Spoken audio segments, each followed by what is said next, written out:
โอ้มันป่านนั้นตัวเนี่ยก้องโกรธของคนเดียวนะมันสั่งฟ้องไปคนละทางแท้เฮาบัดปองไปทางนั้นเออ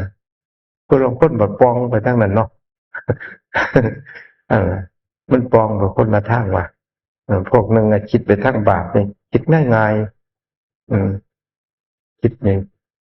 เป็นข้องจังบ้องว่ามึงมึงบ่อยู่ให้มื้อใดกูสิรับเอาโคตรบักแตงมึงบ่อยู่เถียงหน้ากูสิไปรับของมึงเลี้ยงไก่กูสิรับไก่มึงไปต้ม แต่กี่รักคนง่วงหดกล้วยไปแล้วว่ามันธรรมดาแต่ทำไมไม่ง่วงไม่กล้วยเดี๋ยวนี้เป็นรักรถไถกันเสร็จแล้ว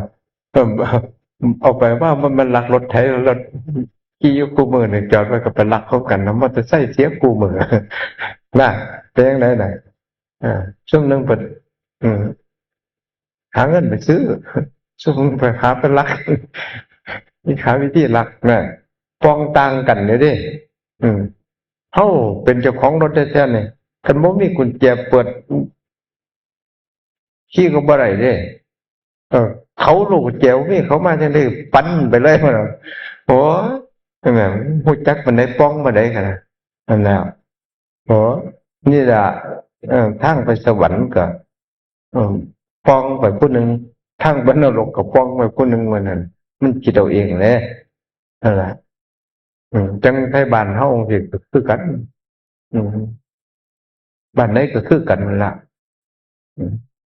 หมู่เพิ่นชวนไปทำบุญเนาะโอ๊ยหันหลังปิดลิ้นเสียโลดอาบ่ปองมาทางนี้ว่านะกันทางบาปเราไว้บ่ได้บอกยากเออคิดเป็นหอมออดล้อไปโลดโอ้ยนั่นมันเป็นจังซั้นซัมพ้อนี่ล่ะผีมาจากไสอะมาจากคนอืมกันเฮ็ดบาปหน่อยก็ไปเป็นผีทำเป็นเวสสีเนี่ย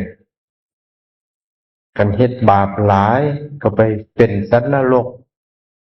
รองลงมาก็มาเป็นเปรตแหละเออรองมาบ้างก็เป็นสัมภเวสีเออเปรตนี่มันถูกคุมขังไปไสบ่ได้เนี่ยคือเขาตั้งอายุจุดใดก็อยู่จุดนั้นกรรมอยู่จังใดก็อยู่จุดนั้นสัมภเวสีนี่คือไปเรื่อยๆบ่มีอยู่มีกินซุมนี่อาบ่มีอยู่มีกินไปแล้วบัดนี้ ได้ยินว่าข่าวบ้านนั่นสิเอาบุญออกไปแล้วไปกันยามพระสวดมนต์แล่นจัดเข้าป่าพุ่นน่ะมันร้อนหูร้อนใจว่าซั่นน่ะปานไฟเผาเลยอาเอามืออุดหูสิแล่นเอาผีบัดนี้หัวแล่นแต่นี่ก็ตกเมืองอุดรพุ่นแล้วล่ะนั่นเพิ่นสวดมนต์กันยามเพิ่นสิถวายทานมาแล้วบัดนี้นั่นน่ะพูนนั่งอยู่รอหัววัดพุ่นเข้ามาวัดบ่ได้เออ หมู่ได้กินเจ้าของก็เบิ่งจั่งซี้เห็นเขาถือเมียบ้านผีซุ่มเขาเจ้าเคยทำบุญเขาเจ้าบ่ทันได้ไปเกิดนะพุ่นก็ถือไปถือมันลูกหลานมาทำบุญนี่ก็อุทิศให้พ่อให้แม่เอ้ยเออลูกมาตักบาตรเด้อมื้อนี้เอาอาหารมาตักบาตรเออโอ้ยให้พ่อให้แม่ได้อยู่ได้กินเด้อเออมื้อนี้ได้อาหารอันนั้นได้อาหารอันนี้ เมื่อนี้มาบังสกุลให้เด้อนี่เสียผ้าเด้ออ่านี่ผ้าขาวนี่ผ้าใส่จีวรเด้ออืมนี่ผ้าห่มนี่รองเท้าเด้อบ่มาก็ได้เมียแล้วล่ะแน่กินก็เต็มกระตาไผกระตามันนั่นน่ะไปกับผู้อยู่ทั้งคนขอแล้วบาดนี้เออขอกินแหน่ขอกินแหน่เพิ่นหิวเออเพิ่นเข้ามานำหมู่บ่ได้ทันจักเที่ยอันผีก็เลยโตนกันเนาะ เอ้าจ่ายจักหน้อยดอกโจกออกจากกระตามาไม่ได้ให้ก็พอถึงมื้อเท่านั้นว้าใหม่มื้อเด้บ่ได้กินจ้อยนี่เอาไปแล้วลองไปอีกละบัดนี้ไปเรื่อยๆเอาไปเอามาแนวกินได้แม่นหยังบัดแนวใด เทวดากินบ่ได้เทวดาคนกินบ่ได้ผีก็สิไปกินได้แหละแม่นหยังล่ะมันกินบ่ได้ย่างนำทางไปก็เห็นหมาตายเพราะรถชนมันฮะมีผู้ไปกินว่าเนาๆเหม็นตึงใครดึงเนาะแต่ยำๆด้วยนะนอนยุ่มยำยุ่มยำนั่นน่ะผีซุ่มนี่ไปพอนั่งเฝ้าเจ็บกินนอนน่ะยำแต่ปอกแต่ออกแต่โอ้ยมันหลายพอนอนเบิ้นกระดูดกินน้ำหนองมันไหลน้ำเดียวมันไหลนั่นน่ะโอ้ยแซ่บหลายนั่นอาหารผีสัมภเวสีเป็นจังซั่นอยากเป็นอยู่บ่ท่านละพระพุทธเจ้าได้ตนเป็นจังซี่ล่ะเพิ่นได้ตนนั่นน่ะเพิ่นบ่อยากให้เป็นจังซั่นเพิ่นจังไงบอกรู้จักทำบุญให้ทานจักรักษาศีลน่ะเฮาบ่เห็นมันคันเว้าที่คือเว้านิทานให้ฟังได้นี่โอ้ยจะมาหาแนวมาตั๋วหลวงปู่นี่ว่าเพิ่นบางคนว่าจังซั่นเด้เพิ่นไปบัดนี้ว่าตายไปได้เพิ่นสิฮู้ดอกผู้ปฏิเสธมันเป็นจังซั่น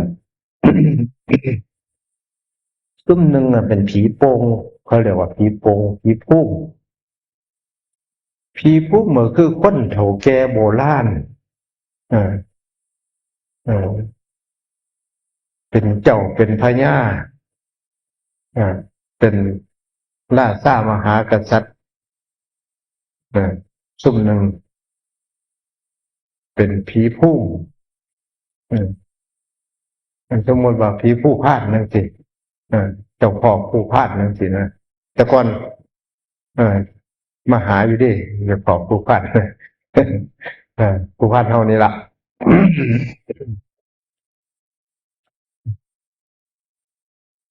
พวกนี้เป็นคนมาแต่คุณเป็นหลายหมื่นปีมาแล้วเป็นคนปกครองบ้านเมืองมากห่วงบ้านห่วงเมืองแล้วซุ่มหนึ่งกับเป็นแม่ทัพเป็นทหารพวกนึงเป็นทหารเป็นลูกน้องไปแย่งแผ่นดินกันไปรบกันไปตั้งก๊กขึ้นผู้นั้นก็อยากเป็นเจ้าเมืองผู้นั้นก็อยากเป็นเจ้าเมืองก็ยังปฏิบัติศาสตร์บัดเมืองไทยเฮานี่ล่ะพูดรบกับพม่าเขามารบเมืองไทยรบกับลาวก็อยากได้ไทยก็อยากได้ลาวไทยก็อยากได้เขมรก็อยากได้ไทยก็ลบกันนั่นล่ะฆ่ากันตายไปฆ่ากันตายมากสิแต่ก่อนน่ะเป็นจังซั่นนี่ล่ะซุ่มนี่ล่ะยกทัพใส่กันตายไปแล้วก็เป็นแม่ทัพอยู่หั่นล่ะบัดเป็นแม่ทัพอยู่หั่นก็เลยเรียกว่าผีพุ่งอยู่หั่นลูกน้องเป็นหลายร้อยเป็นแม่ทัพลูกน้องหลายปีกายนี่เขาถวายที่หลวงปู่อยู่จันทน์มีจังหวัดกันนี่ที่อยู่หั่น70 ไร่72 ไร่มอง12 ไร่นั่นน่ะปลูกยางพาราซุ่ม60 ไร่นั่นน่ะปลูกหมักทุเรียนปลูกหมักเงาะร่องกองเขาเจ้าสิถวายเขาเจ้าถวายก็เพราะว่ามันขายบ่ได้มุ่นมรดกพ่อแม่นั่นน่ะมีลูกสาวอยู่4 คนลูกสาว4 คนเนี่ยบ่มีลูกจักคนนะแต่งงานอยู่ผู้หนึ่งบ่มีลูกอายุ80 กว่าปีแล้วมาเนี่ยบ่มีผู้รับมรดกโอ้ยเฒ่ามาได้พากันขายกันทีว่าพุ่นไปบอกขายบ้านในไทยกรุงเทพผู้หนึ่งสิมาซื้อสิมาว่างมาจำเงินผู้ที่แดกสิมามัดจำตกลงราคากับเราเมื่อเช้าสิมามัดจำเด้อพอเมื่อเช้ามาเก็บเงินแต่ไม่เอาเงินแล้วสิมามัดจำสัญญากันได้ที่รถออกมารถชนกันเจ้าของตายจ่อยผู้สิมามัดจำเลยห่วยบ่ได้ขาย ปีรุ่นมาตกลงกันอีกผู้นึงสิมามัดจำอีกมื้ออื่นกลับไปนี่สิเตรียมเงินเตรียมทองน่ะสิมาดอกว่าซั่นตกลงกันแล้วไปนอนอยู่ไหลตายจ้อยโอ้ยเลยบ่ได้ซื้อมานี่พี่น้องก็พากันเฮ็ดไร่แล้วบัดเฮ็ดสวนน่ะขึ้นบักทุเรียนก็ปีนเอาเองแล้วผู้เฒ่าแม่ยิ่งบัดเนี่ยขึ้นบักเงาะก็ขึ้นเอาเองบัดนี้หมากล่องกองหมากมึงขุดขึ้นเอาเองต่อยเอาเองน่ะมีแต่ผู้หญิงบัดเนี่ยตายที่เฒ่ามามันขึ้นบ่ได้เฮ็ดจังไดบัดนี้โอ้ยถวายหลวงปู่ซะบัดนี้ก็เลยไปถวายก็เลยไปรับทีไปรับทีก็เจ้าไปรับเราบัดนึงกันปีกายก็เลยเบากันว่าเฮาทำบุญว่าซั่นมันบ่มีผู้มาเฮ็ดให้ซอยเขาเจ้ามาเก็บบางไม้มาเกาะบางทุเรียนเอากองอหยังแต่บางขุดจังซี่ไปจ้างมาจังซี่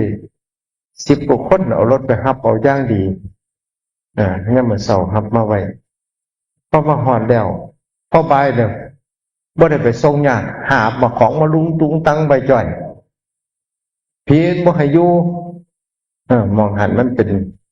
กองทัพทหารผีอยู่หั่นน่ะนั่นล่ะคนที่ฮู้นี่ปีกายนี่สิไปนั่นสิไปพาเขาเจ้าเฮ็ดบุญอยู่ให้หั่นล่ะอุทิศให้พ่อแม่เขาเจ้าอุทิศให้เจ้าของที่เจ้ากรรมเจ้าหยัง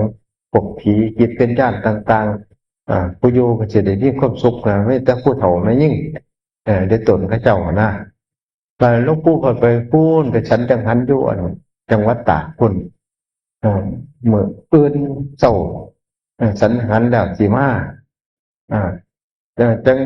จังมื้อนี้ยามมื้อแลงยามมื้อแลงจังมื้อนี้อาจารย์ก้อเกียรติเพิ่นก็ไปก่อนไปพา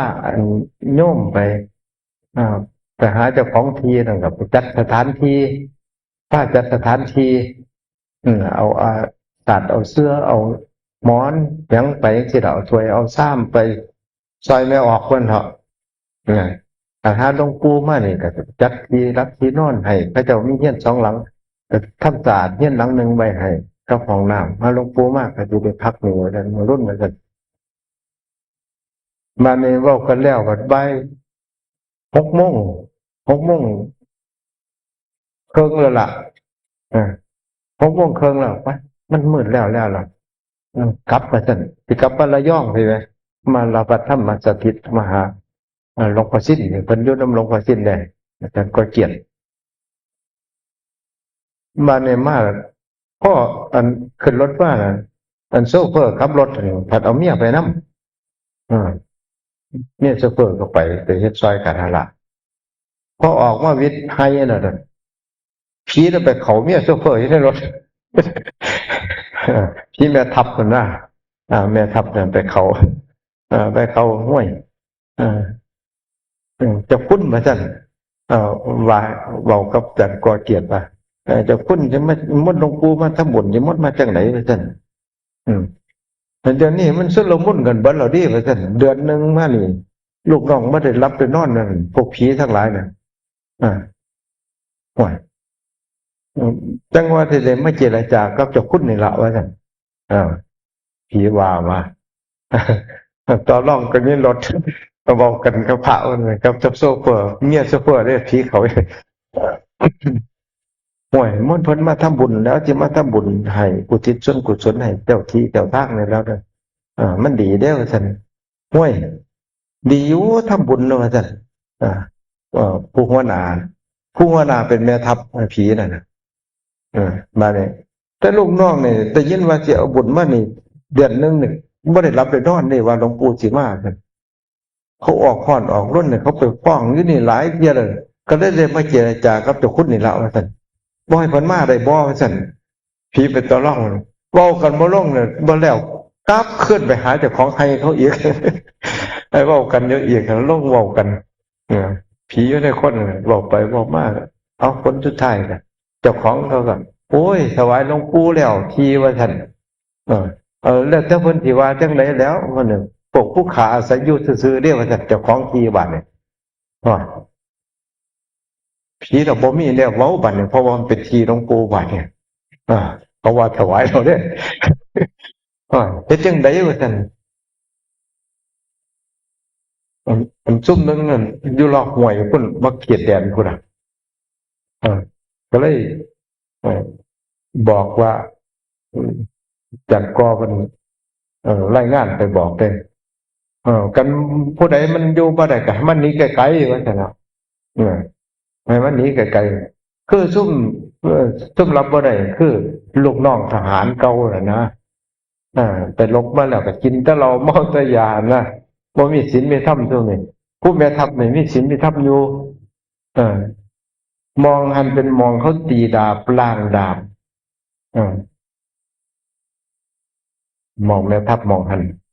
นั่นล่ะตั้งแต่พระเจ้าตากคุณแม่ทหารพระเจ้าตากไหมโอ้ย่านหลวงปู่หลายเนี่ยบาหลวงปู่สิมาบาดเลยนั่นเป็นไงโอ้นี่แหละเพราะว่าผีกุ้มมันเป็นอย่างที่เออตายแล้วบ่ได้ไปเกิดก็เต๊ะเป็นทหารนุ่งสลักเป็นทหารนุ่งกันแล้วก็คือปี517ปี 517นะไปตั้งวัดใหม่อยู่วัดคำแค้นไปหัวก็ไปอยู่ได้15 มื้อผีก็ไปเขาคนอยู่ในบ้านแต่เขาไม่ออกเครียดต่ำตึงเลยซึ่งพญากิตติไส้พญากิตติไส้เลยเครียดเลยเครียดไปบอกบักแดมาไปบอกบักแดมาว่าซั่น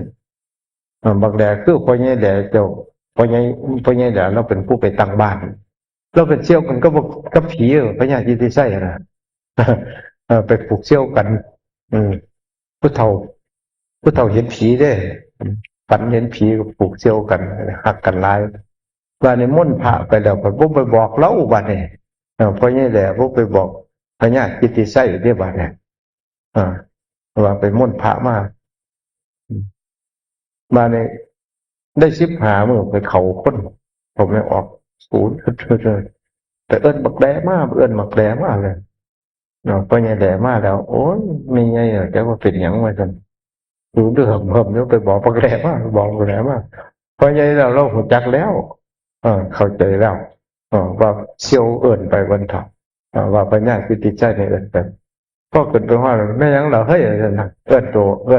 นเฮามาอย่างเลยมึงยังเอิ้นกูเคยเรียกว่าสั่นอ๋อมึงก็เป็นเชี่ยวกูบ่แม่นติว่าสั่น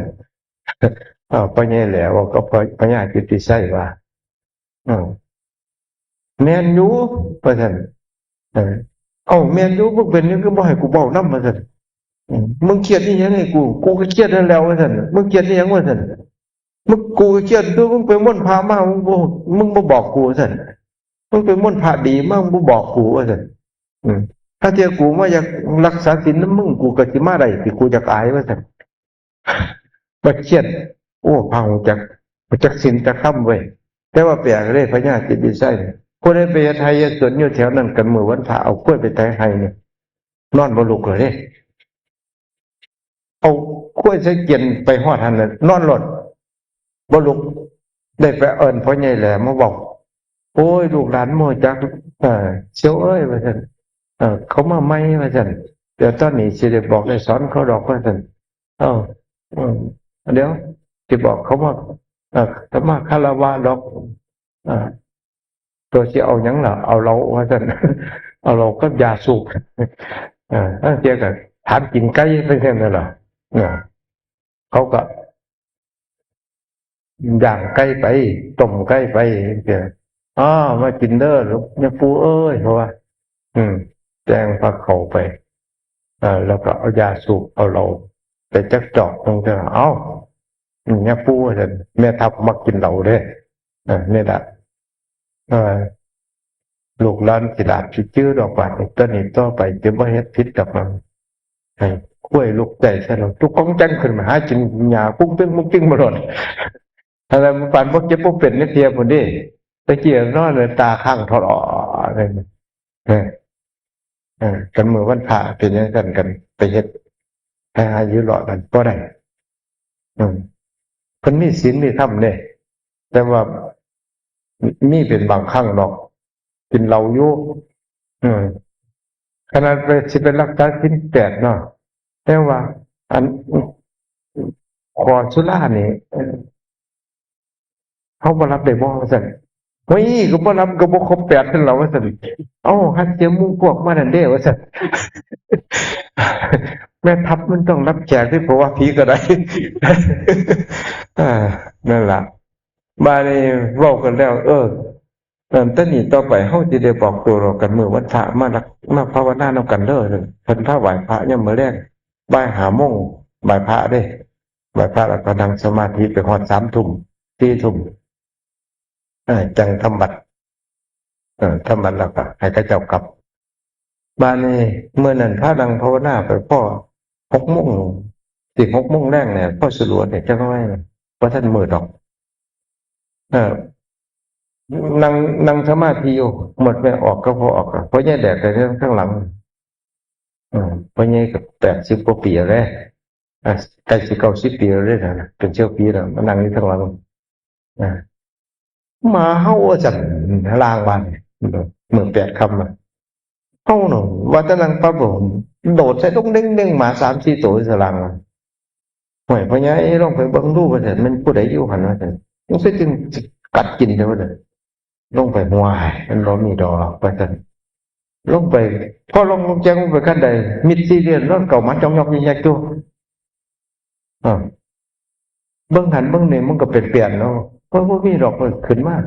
เอานั่งน่ะพอนั่งปั๊บเอาอยู่ล่ะโดดตรงเด้งๆนี่ล่ะสิกัดบาดโอ้ยบ่ใหญ่บ่คักบ่ลงไปเบิ่งกันหน้าว่าลงโอ้ยบ่มีหยังหรอกเนี่ยคู่ว่าต้องผู้เฒ่าตะกี้แต่ยังคู่เนาะลงไปพวกมันงอกๆยักๆอยู่ล่ะมิดซีดีหัวขึ้นมาเอานั่งเองพอนั่งปั๊บเฮาอีกละบาดดงเด้งๆอีกมามันหยังเทียบตั้งใจร่วมจิตมันพอร่วมจิตได้เห็นพญาติสิได้ยางออกมันก็ออกสลายเลยนะห่วยพญาติสิใส่สิหลวงปู่บังเดี๋ยวนึกในใจว่ากันเป็นพญาติสิใส่ละเป็นมาเด้อมานั่งภาวนาเอากันจะเป็นย่างให้มาเฮาหน่อยมันรบกวนสมาธิบาปเด้ตกนรกเด้อเพราะวางสิปรากฏว่านั่งอยู่ข้างหลังนี่แม่มาเซาเฮาโลดป่ะมาไอ้ตัวนี่ว่าแต่พอเราว่าเราอยากมารักษาศีลแล้วแม่มันนี่ล่ะภาวนาไปมันก็เห็นได้คือไงว่าจังว่ามันจื้อบ่ลืมเหมือนเนาะอันนี้ปี517ปี517เดินไปล่ะคนลางคนเริ่มเกิดที่เนาะคนลางคนมันเกิด517ว่าเดินเติมบ่ได้ว่านี่ล่ะภาวนาไปมันม่วนในสิล่ะนั่งเกี่ยวกับภาวนาไปนั่งอยู่ปราสาทก็จะไปเห็นซุ่มขี้บาปเนาะขี้บาปคือพวกไต้กั่วเขาเรียกว่าไต้กั่วคนตะเกาห้องไปตั้งวัดจังซี่ซุ่มไปตั้งบ้านนั่นคือนั่นซุ่มมาไปตั้งบ้านซุ่มนึงไปตั้งบ้านครอบครัว6 ครอบครัว7 ครอบครัว10 ครอบครัวไปอยู่ร่วมกัน ถ้าเราไปจับที่จับปลาจับดงเพื่อจังหวัดตันเลียนนี่ล่ะครับพูดอะไรเกี่ยวจักไรกระถางไม่ฟ้ามองหรือของข่อยเด้ออันนี้ของเจ้าเด้อทางปลาของข่อยของมันไปแล้วก็แบบเป็นไทยเป็นหน้าปลูกข้าวโพดปักแตงปั่นกันแค่เป็นประจำให้นำหน้าก็มีเขาดูเขากินนี่นะมองเป็นป้าเป็นดงกระถางลงมากับปลูกข้าวโพดปักแตงลูกเป็ดนี่ไก่ก็ไปปล่อยไปให้ไปหน้าสุ่มไปขั้วมาใหม่แต่พอท่านมีเขามีหน้าไปรักเขากินก็ว่าท่านเนี่ยปลูกข้าวโพดปักแตงอุ้ยใหญ่ๆเพิ่นก็ปลูกข้าวโพดต้นนี้มันงามๆปักให้ไงเดี๋ยวเอาใบมันพันไว้ตอนนี้เรียกว่าหักของแม่เด้อแม่สิจงเฮ็ดแนวไปมารุ่น